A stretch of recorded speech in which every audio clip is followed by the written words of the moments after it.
So, Mark, what do we have hanging in the corner here? That is a Tamarack model, Okay. Brazilian rosewood. I'm just now shooting the final coats of lacquer on it. This is a guitar that will be going to Dream Guitars in North Carolina. Okay. It's one of their Dream series. They do a special collaboration with different builders. I'm one of them. Okay.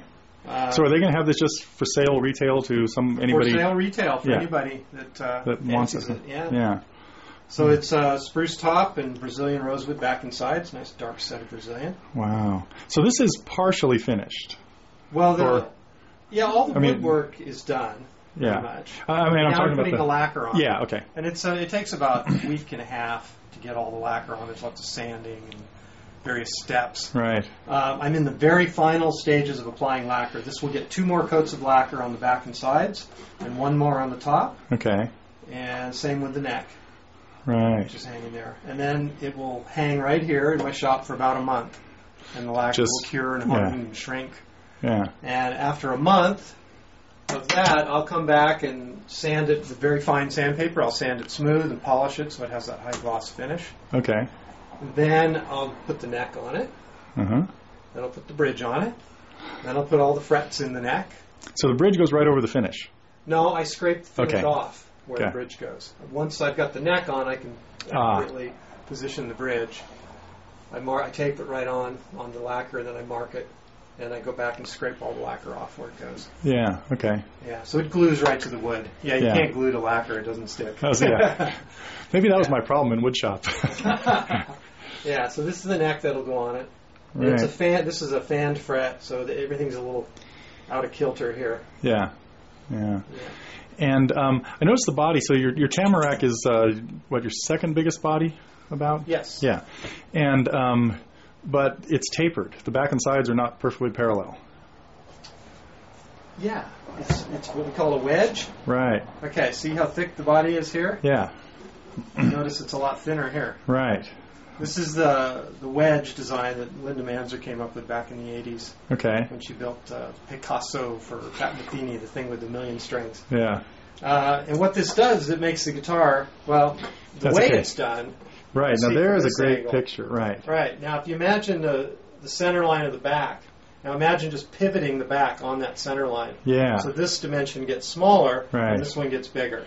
Yeah. That's what I've done here. Yeah. And by doing that, the air volume inside the guitar, which is important for the tone, stays the same. Right. It hasn't changed at all. Everything that came off over here was added back on over here. Yeah. But it makes the guitar wonderfully comfortable to play. Yeah, no, I can see that So it's narrower, right. You don't have this cranking your shoulder forward thing anymore. Yeah. Or at least not nearly as much. It also tips the guitar, the face of the guitar this way a little bit. And it makes it easier when it's sitting flat against you or anything right. you're holding it anyway. This is just tilted this way. Right, which people are doing all the time with their guitar anyway, and they're cutting off the circulation in their leg. Yeah, so it makes it a little easier to see what you're doing if you need to. Yeah. See what you're doing. And the other thing I've noticed is if you play with a strap, a lot of guitars, you put them on a strap and they tend to kind of do this. They feel like they're tipping away from you. Right. And this helps bring the guitar back. Yeah. Because the back's going to end up against your body and tip the top that way. Yeah. Yeah. So all around, it's a great thing. Mm-hmm. And you don't really even notice it when you're playing. When you first pick up the guitar and start playing, you're like, oh. Yeah. What you notice is that after about 30 minutes, you don't have a sore shoulder or nearly as much of a crease in your arm from dragging it over the edge of the guitar. Yeah. So it's a great, simple thing. And so there seems to be an extra hole in that thing, too. Yeah, this one was has that a an accident? port. Yeah, I slipped with a chisel, so I just made it pretty. Yeah. So tell me about that. That's a sound port. And the idea there is that when you're holding the guitar like this and playing, most of the sound is going forward, off the top of the guitar and out of the sound hole. Mm-hmm. So it goes forward, and it's not always easy for the player to hear the full response of the guitar. This little hole lets sound sort of leak out the side. Right. Right in your face. Right. It's a monitor. It's a monitor. Yeah. It's like a monitor. Yeah. And it doesn't seem to do anything significant to the sound of the guitar out front. Right. Yeah. It seems to be split as to whether it does nothing or actually makes the guitar sound better. Right. Because it may be releasing some sound that is otherwise trapped in there. Yeah, that's what seems to be happening. Nobody understands it, but for some reason, putting a hole here, letting sound leak out, seems to have released some kind of energy that was otherwise not going anywhere. Yeah. It didn't rob energy from this going out front. It released something altogether. Something that was probably dying. Yeah, it was just trapped. Yeah. Yeah. Nobody quite understands it. One of the things that students do sometimes is they'll be playing a guitar, or they'll be playing their guitar, and they're of course always listening to their guitar from it sitting on their lap, and they'll come into their lesson sometime and say, "Wow, the other day one of my friends picked up my guitar and played it, and I was like sitting right in front of it, and I never realized it sounded like that." Yeah. Now, and on one hand, if they hand me the guitar and they ask me to play it, and I play something for them, and they'll say, "Hey, I didn't realize my guitar sounded like that."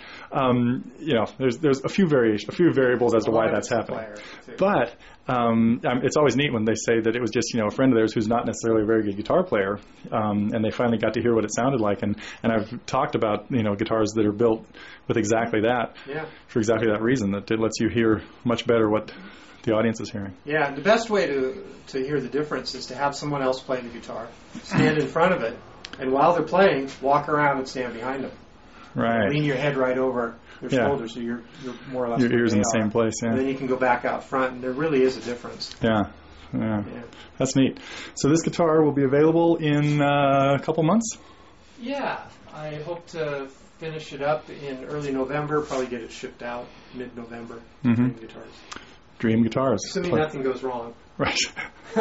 Another little feature this one will have. The Dream Guitars always have a bunch of features. Oh, okay. This is the bells and whistles model. But this one will also have one of my armrests. This will go on here. Oh, yeah. After the finish is all done. This gets glued on. Yeah. And that's nice. What kind of wood is that? What kind of wood is that? This is Macassar ebony. Yeah, that is beautiful. Yeah. It's the same wood I use on the bindings. Yeah, this gets an oil finish, not lacquer. So it stays nice and slippery on your sweaty arm. Yeah. It keeps your arm off the top a little bit, and mostly it relieves the sharpness of the corner.